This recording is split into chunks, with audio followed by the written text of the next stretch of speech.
Rest দে তাই না?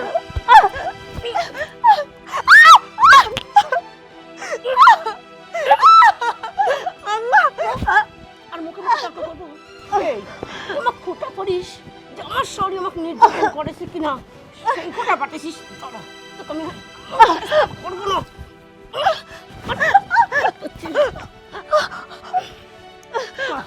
আর মুখে মুখে তর্ক করবো? বুঝিস না ওরে আমার শখের ফল বসাবে তো কিছু পাইছি আট করছি। এই তুই আমার সাথে থাল বাসনগুলি এইভাবে ভেঙে দিল।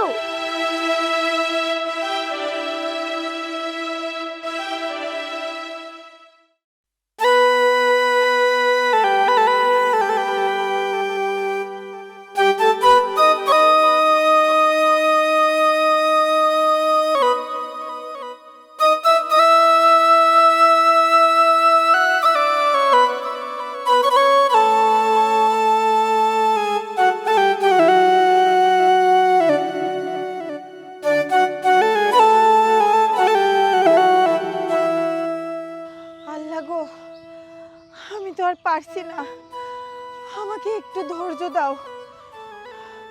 এখানে আগে একটু জিরিয়ে নেই, আমি আর যাইতে পারবো না।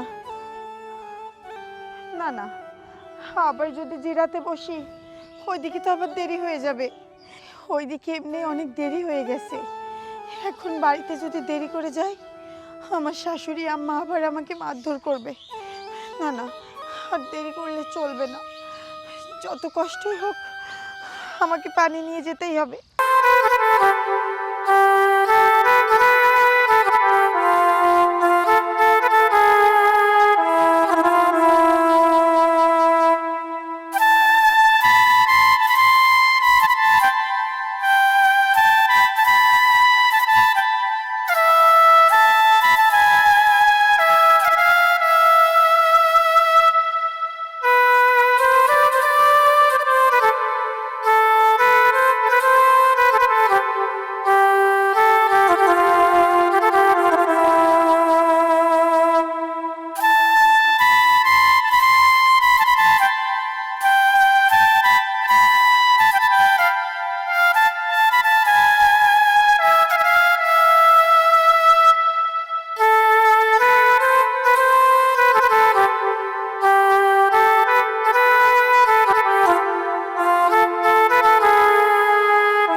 আম্মা, আম্মা, আম্মা। এই নবাবের বাচ্চা, তো কখন পাঠাইছি পানি আনতে আর তুই কেবল পানি নিয়ে আসলু? আম্মা, আমি তো পেট নিয়ে নিজেই হাঁটতে পারি না, তার উপরে এত ভারী বালতি, এটা নিয়ে আসতে আমার অনেক কষ্ট হয়, একটু তো দেরি হবেই। এই ফকিন্নির বাচ্চা, পানি আনতে তো দেরি করেছিস, আবার মুখে মুখে তর্ক করতেছিস। তুই জানিস না যে আমি সকালে উঠে আগে এক গ্লাস পানি খাই? তো আগের দিনই কয়ে রাখিছি যে ভোরে উঠে আগে পানি আনবো, আমি পানি খাই ঘর থেকে বাইর হবো, আর তুই পানি আনলু কত বেলা করে। আম্মা, আমাকে কি শুধু আপনি একটা কাজ দেন? আমার তো আরও অনেক কাজ আছে, সেই কাজগুলো করে আমি আপনার জন্য পানি নিয়ে আসতে গেলাম। আম্মা, আপনি তো জানেন যে আমি অসুস্থ, আমার পানি নিয়ে আসতে অনেক কষ্ট হয়। আপনি তো অযথা বাড়িতে বসে থাকেন, খাওয়ার পানিটা অন্তত আপনি তো গিয়ে নিয়ে আসতে পারেন। এই ফকিন্নির বাচ্চা, তুই কি আমার চাকর পাইছিস যে আমি সকালবেলা উঠে সেই এত দূর গিয়ে পানি আনে তারপরে বাড়িতে বসে পানি খাবো? আর তুই কি করিস? তুই অসুস্থ। এই তোর কীর্তিকালার দেখে আমার যা মনে হয় না এই বিশ্বের মধ্যে তুই প্রথম মা হয়েছিস, বুঝছিস? আর কেউ মা হয়নি। আমার মনে হয় কি ওই যে আমার সালপাল হয়েছে না, বুঝছিস, পাটা সেই হয়ে গেছে। আমি পেটে দিছিলাম না, ওই ওই যে কই না অনলাইনে অর্ডার করেছিলাম, বাড়িতে এনে চাল দিয়ে গেছে। কি বেশি ফুটিনি করো, গেদার বিশ্বের মানুষের হয়নি যে তুমি পেটেলি পানি আনতে গেছাও তা তোমার একবার জয়নি পুরি যাচ্ছে গা হাত পা। আম্মা, আপনি আমার সাথে কেন এরকম ব্যবহার করেন? আচ্ছা আম্মা, আপনি যে আমাকে এতটা অত্যাচার নির্যাতন করেন, আপনার শাশুড়ি কি আপনাকে এরকম অত্যাচার করতো? আমার তো মনে হয় না। আপনি কি জানেন, শুধু আপনি কেন, কোনো শাশুড়ি তার বৌমাকে এই অবস্থা দিয়ে এত কাজ করায় না। আমার তো এখন বেড রেস্টে থাকার কথা, কিন্তু আপনি আপনি আমাকে বেড রেস্টও দূরের কথা, একটু বসতে পর্যন্ত দেন না। আমাকে কি আপনি মানুষ মনে করেন না? আমারও তো কষ্ট হয়, কিন্তু আপনি তো বোঝেন না। ও, তোর বেড রেস্ট দরকার, তোকে আমি একটু রেস্ট দেইনি। আহারে, রেস্ট প্রয়োজন তাই না? রেস্ট তাই না?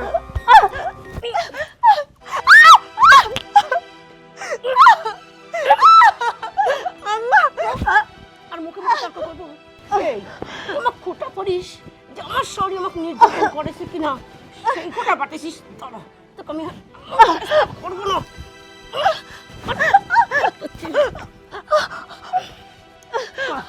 আর মুখে মুখে তর্ক করবো?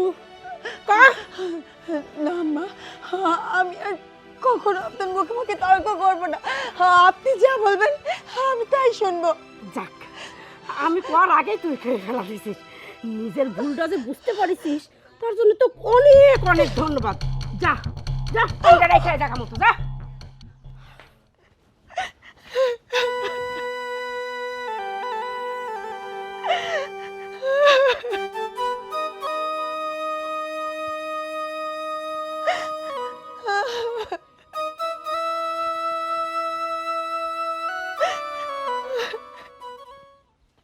সোহেলের মা, তুমি যা করতে চাও এটা কিন্তু মোটেও ঠিক করতে চাও না।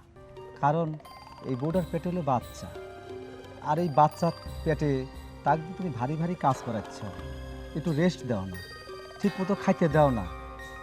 যাদের পেটে বাচ্চা থাকে তাদেরকে ভালো ভালো খাইবার দেওয়া লাগে, তুমি তো কিছুই করতে চাও না। এটা কি তুমি ঠিক করতে চাও কও? একদিন তো কামাই করার মরদ নেই, আর বড় বড় কথার ভিতর তো ভালোই পারেন তাই না? কামাইয়ের মরদ না থাকলেও গাল গল্প আছে। এই দে, তোকে বিয়ে করেছিলাম বুঝছিস, তোর অর্থ সম্পদ দেখে যে তুই মরার পরে তোর সমস্ত অর্থ সম্পদগুলি আমার নামে হবে। কিন্তু কি আসে দেখলাম লবডঙ্কা, তোর বাড়ি এসে জানলাম কি ওরে তো তোর মরা বউ যে সাওয়াল থুয়ে গেছে সোহেল, তোর সহায় সম্পত্তি সবকিছু ওই সাওয়ালের নামে। তাহলে আমি কি পাইলাম? ঘড়ি ঘন্টা। এই, তোর বাড়ি এসে যে আমার একটা মেয়ে হয়েছে, তুই আমার মেয়ের জন্য কি রেখে যাচ্ছিস? আমার মেয়ে কি দেবো? তোর বাড়ির থেকে আমার মেয়ে কি পাবি আর আমি কি পাবো? শোন, বেশি যদি কথা বাড়াইস না, এই বেটার বউ মারতে মরতে হত্যা করে ফেলবো। হত্যা করার পরেও যদি এই বাড়িতে না যায়, ওকে একটা এমন কলঙ্ক দেব যে এই বাড়িতে নো বাড়াতে বাধ্য হবে। আর তুই শোন, তুই যদি বেশি বাড়াবাড়ি করিস না, ওই দেখেন তাড়ায়ে এই সংসারের যত কাজ কাম আছে সব কাজ আমি তোক দিয়ে করাবো। বেশি কথা কবু আর ক।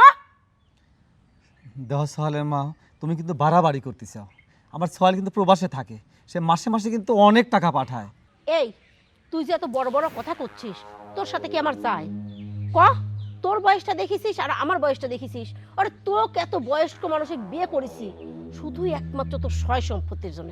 সেই সহায় সম্পত্তি দেখলাম এই বাড়িতে এসে তোর নামে নেই, সমস্ত সহায় সম্পত্তি তোর ওই বেটার নামে। তোর বেটার প্রবাসীর টাকাও আমার না, এই সহায় সম্পত্তিও আমার না। তাহলে তোর সাথে আর তোর বেটার বউর সাথে কি করব না করব সেটা একমাত্র আমি বুঝবো। একদম কথা বাড়াতে আসবো না কিন্তু কই দিলাম। সহায় সম্পত্তি সব তোর সাওয়ালের নামে দিয়ে দিয়েছিস। তোর সাওয়াল যে প্রবাসে থাকে কানা করি আমার নামে দেয়, আমার অ্যাকাউন্টে পাঠায়, সব তোর বেটার বউর অ্যাকাউন্টে পাঠায়। তাহলে ওই বউ এই বাড়িতে রেখে কাজ করাইলাম কিংবা এই বাড়িতে তাড়াই দিলাম, সেটা তো তোর দেখার বিষয় না। তোর অর্থ সম্পদ যেহেতু আমি কিছুই পাবো না, সেই কথায় আমি এই বাড়িতে কি করব না করব সেটা একমাত্র আমি বুঝবো। বেশি যদি কথা কইছিস না, এই সমস্ত সংসারের কাজ আমি তোক দিয়ে করাবো, কথাটা যেন মনে থাকে। এই মহিলাটা কিরকম রে? এই মহিলাটা আমার সংসারে আনার পর থেকে আমার উপর এত নির্যাতন করে, আবার বৌমার পরও নির্যাতন করে। আমি এই মহিলাকে কোনোদিন আমি সুখ পাবো না রে। আমার সাথে কি দুর্ব্যবহারটা করলো।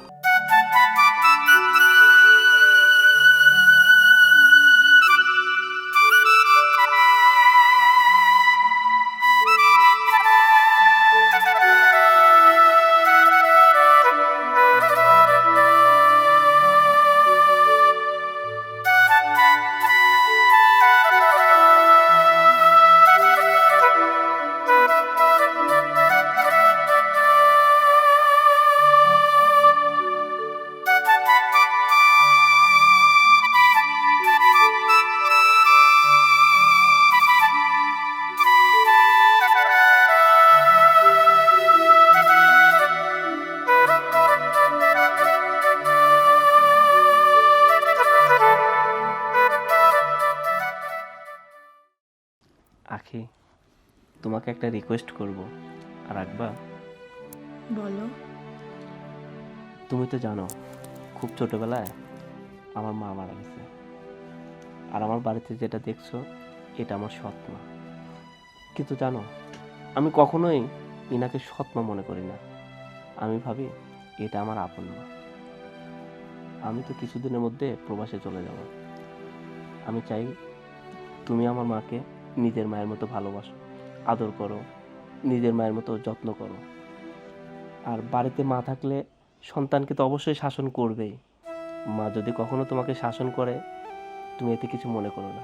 মনে করবা যে তোমার মা তোমাকে শাসন করতেছে। তুমি এটা নিয়ে কোনো চিন্তা করো না। তুমি আমাকে একটা দায়িত্ব দিয়ে যাবা, আর আমি তা পালন করব না। আর এটা শুধু দায়িত্ব না, এটা তো আমার নিজেরও একটা কর্তব্য। কারণ একটা মেয়ের বিয়ের পরে শ্বশুর শাশুড়ি তার বাবা মার থেকে বেশি আপন হয়।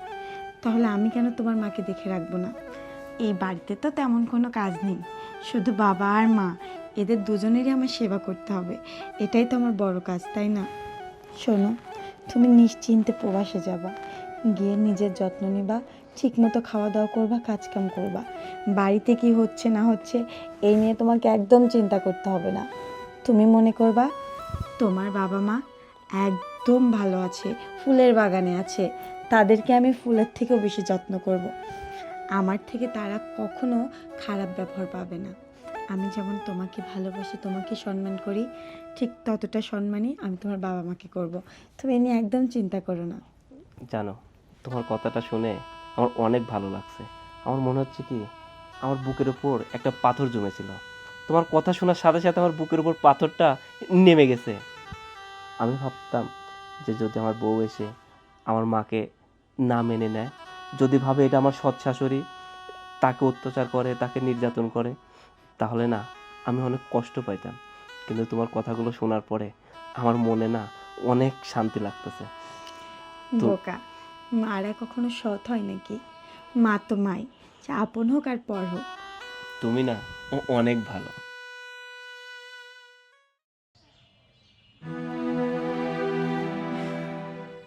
ধুর, আমি এসব কি ভাবছি? এইগুলা ভাবলে কি আমার চলবে? আমি যে কাজগুলা বাদ দিয়ে রাখছি, কাজ না করলে তো আমার শাশুড়ি এসে আবার আমাকে অত্যাচার করবে। না না, গিয়ে কাজগুলো করে। এই ফকিন্নির বাচ্চা, কাজ কাম বাদ দিয়ে কোন নাগরের চিন্তায় বেভোর হয়েছিলি? কি নাগর আসার কথা নাকি? হ্যাঁ, ও কাজ কাম কিরা করবি? এমন মাঝে দেবো আজকে। আম্মা, আম্মা, আম্মা আমাকে মারবে না, আমি তো কাজ করছি। এই শুনি যেই কাম আমি দিই সেই কাম করা বাদ দিয়ে তুই চুপ করে বসে থাকিস। সকালবেলা যদি কই যে তুই আমাকে তাড়াতাড়ি এক গ্লাস ঠান্ডা পানি খাওয়া, তুই সেই কাজে দেরি করিস, তুই রান্না বান্না করতে দেরি করিস, তুই উঠান ঝাড়ু দিতে দেরি করিস। তুই এই পর্যন্ত কোন কাজটা করতে তুই তাড়াতাড়ি করিস? সব কাজে তুই ফাঁকি দিস।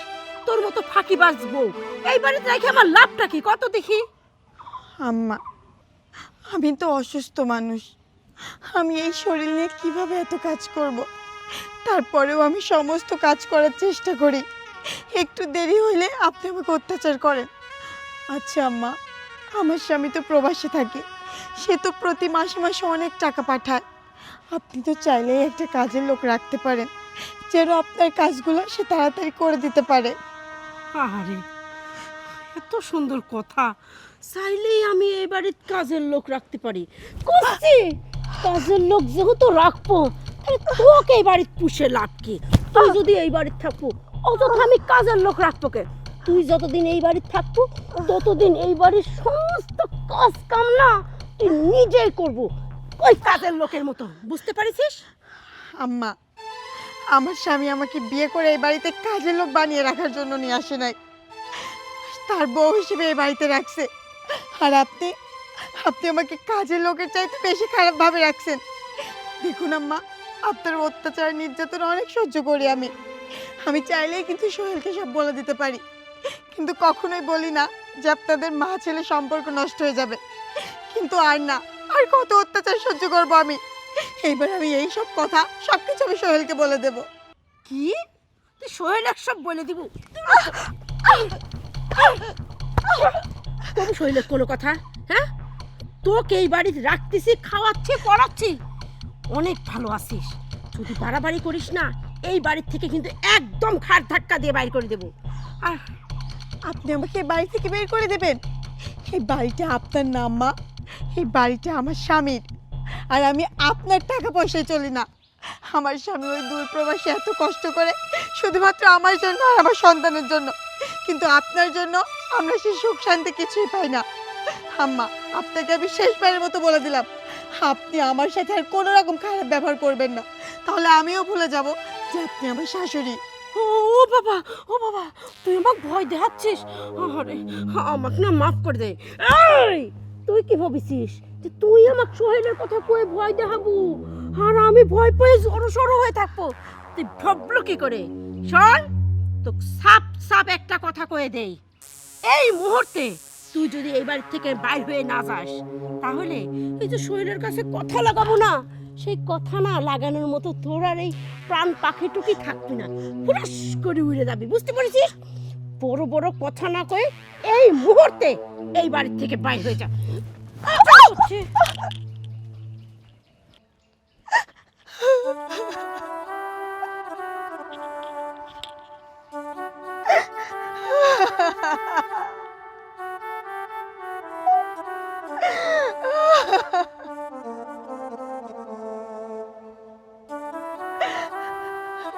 সোহেল, আমি তোমাকে কথা দিয়েছিলাম না যে আমি তোমার মাকে কখনো কষ্ট দেব না। আমি তোমার কথা রেখেছি সোহেল। তোমার মা আমাকে এত অত্যাচার করে, এত নির্যাতন করে, তারপরেও আমি তোমার মায়ের সঙ্গে খারাপ ব্যবহার করি না। আজ তোমাকে কথা দেওয়ার কারণে আমি প্রবাসীর অসহায় গর্ভবতী বউ হয়ে থাকতে হয় এই বাড়িতে আমার। তুমি জানো সোহেল, তোমার মা শুধু আমাকে না, আমার গর্ভের সন্তানকেও দেখতে পারে না। আমি তোমার মায়ের সমস্ত কথা মতো চলি। তুমি আমাকে বলেছিলে তোমার মাকে যেন আমি শাশুড়ি না মনে করি, তাকে যেন নিজের মা মনে করি। আমি তো তোমার সেই কথা অনুযায়ী চলি। কে কি তার নমুনা? যাকে আমি নিজের মায়ের থেকেও বেশি ভালোবাসি, সে তো আমাকে নিজের মেয়ে তো মনে করা দূরের কথা, নিজের ছেলের বউ পর্যন্ত মনে করে না। সে আমাকে এই বাড়ির চাকরানি হিসেবে রাখে সোহেল।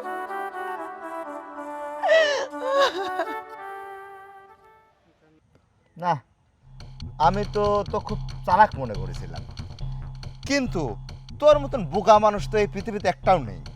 কে ভাইজান, কি হয়েছে? কি করেছি এমন যে আমি বোকা?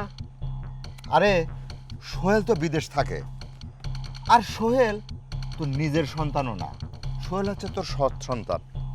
আর এদিক দিয়ে কি করে সোহেল, ওই প্রবাসের তেন যত টাকা পয়সা ইনকাম করে সব কিছু ওই বইয়ের ব্যাংকে পাঠায়, কারণ অ্যাকাউন্টই তো করেছে বোর নামে, তোর নামে তো অ্যাকাউন্ট করে নেই। আচ্ছা ভাইজান, এটা তো পুরাতন পুঁতি, নতুন পুঁতি কি আছে সেটা কর।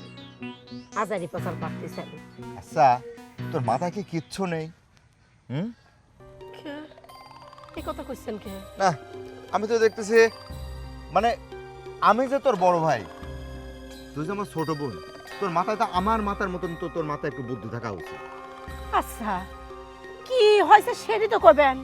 বুদ্ধি নেই সেটি আমি জানি, অত সব সময় বুদ্ধি খাটাতে আমি পারিনি, আমার একটু রাগ বেশি এই আর কি। আচ্ছা আমি মানলাম সোহেল প্রবাসে যায়, সোহেলের বোন নামে টাকা পয়সা পাঠায়, কিন্তু তুই এই কামটা কিভাবে করতে দিল? কে সোহেল যখন প্রবাসের তেন টাকা পাঠানোর জন্য ব্যাংক অ্যাকাউন্ট খুলতে গেলে কে তোর নামে খুলবে পারছিল না? ওই আমার নামে খোলা যা ওই বইয়ের নামে খোলা একই কথা। আর আপনি পাবেন লবডঙ্গ, লবডঙ্গ বুঝছেন? কে ভাইজান, আমি লবডঙ্গ পাবো কিসের জন্য? এই যে শোন, তোর বৌমার নামে যে টাকা পয়সা পাঠাচ্ছে, তোর কোনো লাভ আছে? আমারই তো বাড়ি ঘরতে লাভ থাকবিলা কিসের জন্য, আমারই তো সব। এর জন্যই তো বললাম তোর মাথায় খালি গোবর ভরা, বুঝছিস? গোবর। শোন, তোর যদি কিছু লাগে তাহলে তোর কি করতে হবে? বৌমার কাছে যায় হাত পাততে হবে, বৌমা আমাকে 500 টাকা দাও, আমাকে 2000 টাকা দাও। কে তা করবো কে? আর যদি আজকে তোর নামে ব্যাংক ব্যালেন্স থাকতো তাইলে বৌমা এসে তোর পায়ে ধরতো, শাশুড়ি মা আমাকে কয়টা টাকা দেন। শোন, তোকে আমি একটা সাপ সাপ কথা কয়ে দেই, তুই যদি এই সোহেলের সয় সম্পত্তি, টাকা পয়সা ও প্রবাসের থেকে যেসব সোনা গহনা পাঠাবি সেইগুলো যদি তোর আয়ত্তে নিতে চাস, তুই এই বৌমা খুব দ্রুত বাড়ি থেকে বাড়ি করে দিবি। আচ্ছা ভাইজান, আমি চেষ্টা তো কম করলাম না, এত মারধর করি, এত অত্যাচার করি ভাইজান, তাও এই বাড়িতে যাওয়ার নামই লাই না। আমি আর কি করবো কন, তুচ্ছ বিষয়ে বিষয়ে আমি ধরে ধরে মারি। আর যে মারটাই দিই ভাইজান, অন্য কোনো মানুষ হইলে স্যার করে এই বাড়িতে বাড়া চললেতি, কিন্তু এই বান্দা বাড়ানির নামই লেসছে না। শোন, তুই যদি তোর বৌমাকে এরকম প্রতিদিন অত্যাচার করিস তাহলে তো তুই নারী নির্যাতন কেসে ফাঁসে যাব। তাই করছে কি, শোন, তুই খালি অত্যাচার করলে হবে না, যে কোনো একটা অপবাদ দিয়ে তোর বৌমাকে এই বাড়িতে বাই করে দে। আমি তোকে এই বাড়িতে বিয়ে দিছিলাম, মনে করলাম যে সোহেল তোর সৎ ছাওয়াল, ভবিষ্যতে এই বাড়ির সয় সম্পত্তি সব কিছু তোর নামে হয়ে যাবে, কিন্তু না, তাহলে না, তোমার মাথায় বুদ্ধিই নেই, সব কিছু তোর ওই সৎ ছাওয়াল সোহেলের হাতে সব কিছু চলে যাচ্ছে। তাই করছে কি, শোন, এই বৌমা খালি অত্যাচার করলে হবে না, যে কোনোভাবে ছলে বলে কৌশলে হোক আর যে কোনো একটা অপবাদ দিয়ে হোক এ বাড়িতে বাই করে দেয়। আপনি কি পাগল ভাইজান? এই গর্ভবতী বইয়ে মিথ্যা অপবাদ দিলাম, তাই চরিত্রের অপবাদ দিলে কেউ মাইন লিবি নাকি? এসব কথা বাদ দেন। শোনেন ভাইজান, আপনি এমন একটা বুদ্ধি দেন, সেই বুদ্ধির চলে, কিন্তু এই অপবাদ দেওয়া যাবে না, কেউ মানবি না ভাইজান। আচ্ছা, এই অপবাদ কি খালি এই ফষ্টি নষ্টের অপবাদই আছে? তাছাড়া আর আর কি কোনো অপবাদ নেই? আচ্ছা ঠিক আছে, আমি বুঝতে পারিছি, যে কোনোভাবেই হোক এই বুক বাড়িতে তাড়ানো লাগবে তো। হ্যাঁ, আচ্ছা ঠিক আছে, তাড়াবো। ভাইজান অনেকক্ষণ জায়গায় বসে রয়েছেন, চলেন একটু চা নাস্তা খাবেন। না, যতক্ষণ পর্যন্ত তুই কাজ হাসিল না করতে পারতেছিস ততক্ষণ আমার চা এরকম জেনে শরবত শরবত মনে হচ্ছে। চলেন তো ভাইজান, চলেন, আসেন। চল।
তোক দিয়ে না কিচ্ছু হবে না।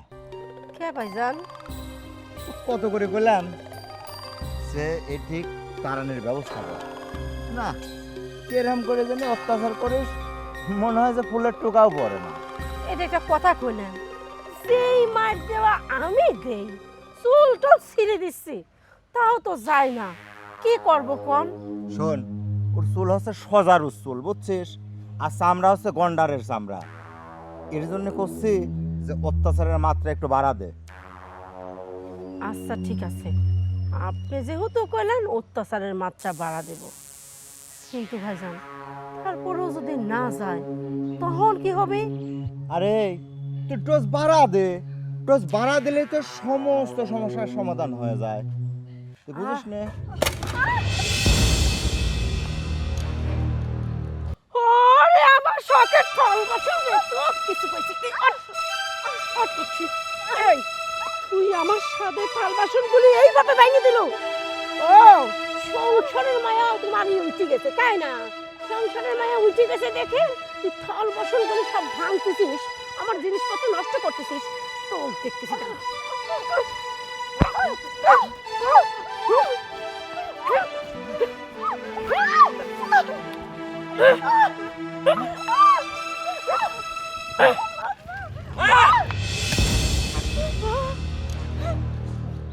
মা, তুমি এগুলো কি করতেছিলা? তুমি আমার গর্ভবতী বউকে এরকম ভাবে নির্যাতন কেন করতেছিলা? তার অপরাধটা কি? সোহেল তুই? হ্যাঁ আমি যদি আর সময় মতো এই বাড়িতে না আসতাম, তাহলে হয়তো আমার এই অসহায় গর্ভবতী বউ আর আমার বাচ্চাটাকে আমি আর জীবিত দেখতে পাইতাম না। তাদেরকে এরকম নির্যাতন কেন করতেছিলাম মা? তার অপরাধটা কি? তার একটাই অপরাধ, সে আমার সৎ বৌমা। শোন, তোর বাপে বিয়ে করেছিলাম এই বাড়ির সমস্ত সহায় সম্পত্তি আমি পাবো বলে, কিন্তু বিয়ে করে এসে কি দেখলাম যে এই সহায় সম্পত্তি সবকিছু এক তোর নামে।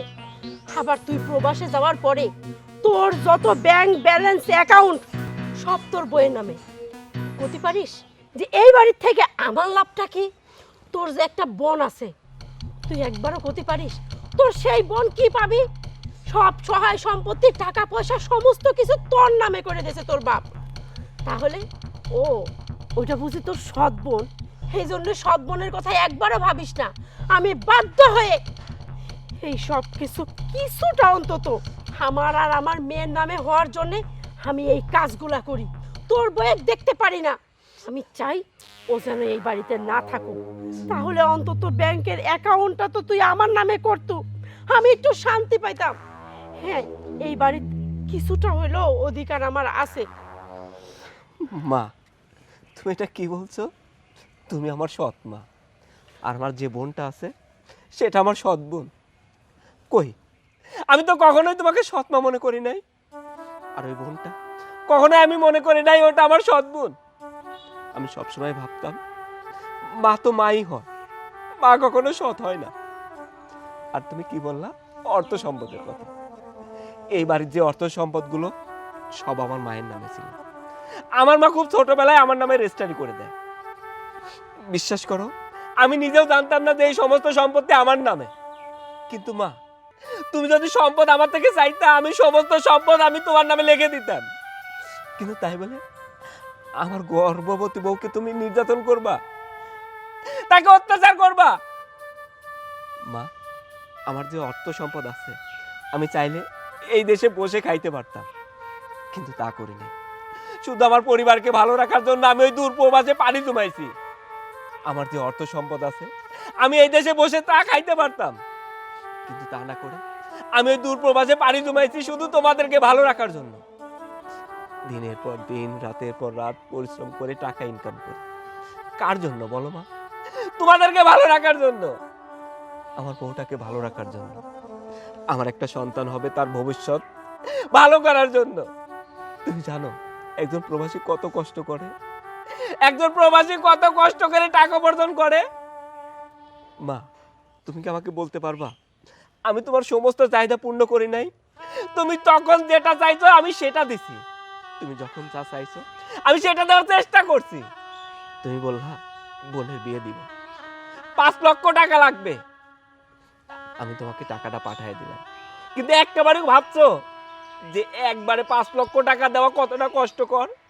আমি আমার কত বন্ধুর কাছে হাত পাচ্ছি, অনেকের কাছে হাত পেতে সেই টাকা জোগাড় করে সেই টাকা পাঠিয়ে দিছি। তুমি বললা তোমার জামাইয়ের জন্য একটা আইফোন দরকার, আমি আইফোন পাঠিয়ে দিলাম। মা, তোমাদের সমস্ত চাহিদা যদি আমি পূর্ণ করতে পারি, তাহলে আমার ছোট্ট এই চাওয়াটা তুমি কেন পূর্ণ করতে পারবা না? আমি তো তোমার থেকে কোনো কিছু চাইনি, আমি তোমার কাছে একটাই চাওয়া ছিল, আমার বউটাকে তুমি দেখে রাখবা।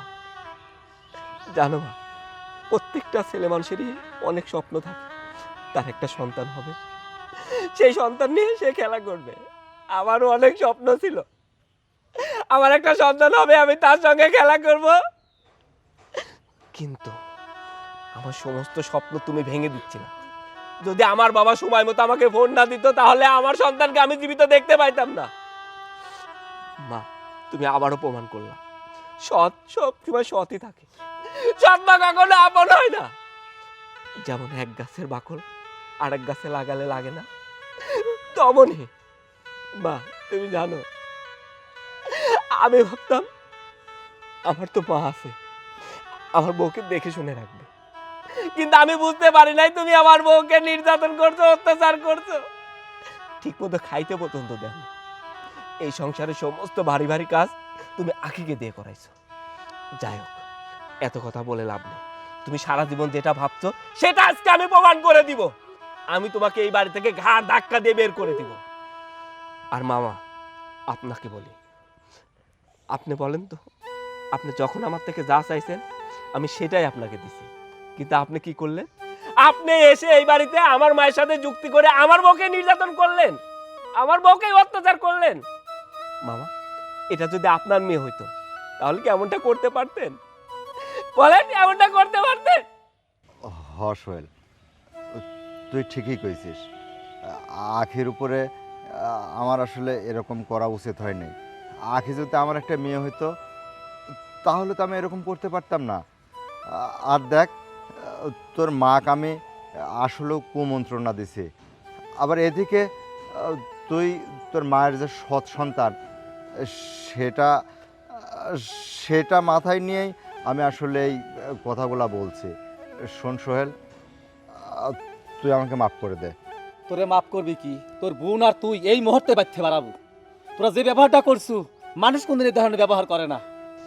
হ, ঠিকই কইছেন, আমি অপরাধ করেছি, আমি মস্ত বড় অন্যায় করেছি। এই বাড়িতে খালি আমার ভাই যাবি কে? ভাইয়ের থেকে বড় অপরাধী হলাম আমি। আমি যদি আমার ভাইকে সাই না দিতাম তাহলে ভাই এতগুলি কিছু করার সাহসই পাইত না। ভাইজান, চলেন, আমরা আর এই বাড়ি থাকবো না, চলেন ভাইজান। মা, দাঁড়াও, তুমি এই বাড়ি ছেড়ে যাবে কেন? তুমি না আমার মা। তুমি যদি আমাকে ছেড়ে চলে যাও আমি কেমন করে থাকবো?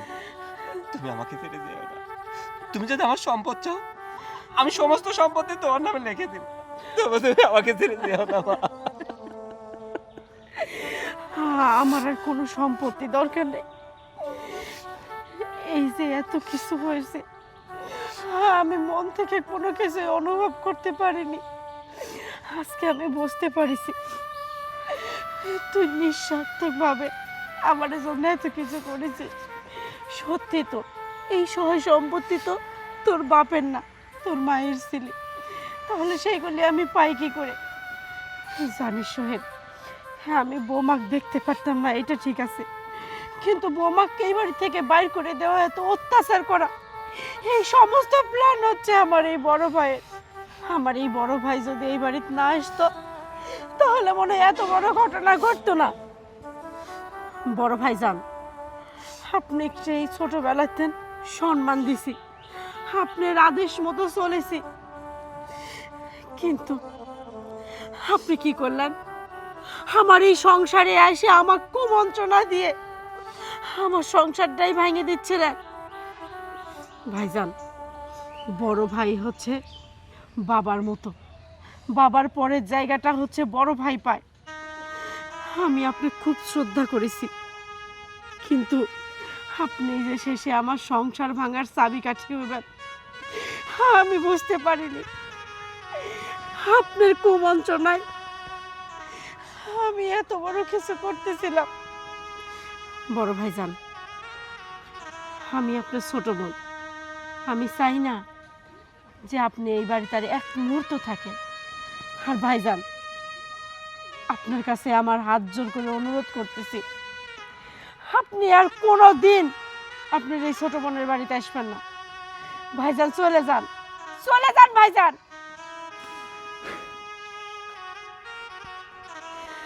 ওগো, তুমি আমাকে মাফ করে দাও। আমি আর কোনোদিনও তোমার সাথে বেয়াদবি করব না। হ্যাঁ, তুমি তোমার ভুলটা যে বুঝতে পারছো, এই জন্য তোমাকে আমি ক্ষমা করে দিলাম। ফার্দার যদি তুমি আর এই ধরনের ব্যবহার করো, তাহলে আমার ছেলে যদি তোমাকে সংসারে রাখতে হয়, আমি কিন্তু তোমার ঘাড় ধরে এই বাড়ি থেকে বের করে দেবো, মনে রেখো। না না, আমি আর এরকম কিছু করব না ভাইজান। আম্মা, আর কান্নাকাটি করবেন না। এখন থেকে তো আমাদের সুখের দিন। আর আপনার ছেলে তো সেই দূর প্রবাস থেকে আসছে, ছেলেকে বাড়িতে না নিয়ে গিয়ে এখানে কি কান্নাকাটি করবেন? না না, আমি আমার সাওলেক বাড়িতে নিয়ে যাব। আমি নিজে হাতে আমার সাওলেক রাধা বাড়া করে খাওয়াবো। এখন দিন তোমারও সমস্ত দায়িত্ব আমার, তোমাকে আমি আর কিচ্ছু করতে দেব না। এতদিন তোমার উপর যা অন্যায় করেছি, আজ আমার দিন আইছে সেই জায়গাটা তৈরি করার। মা চল ভিতরে। চল বাবা।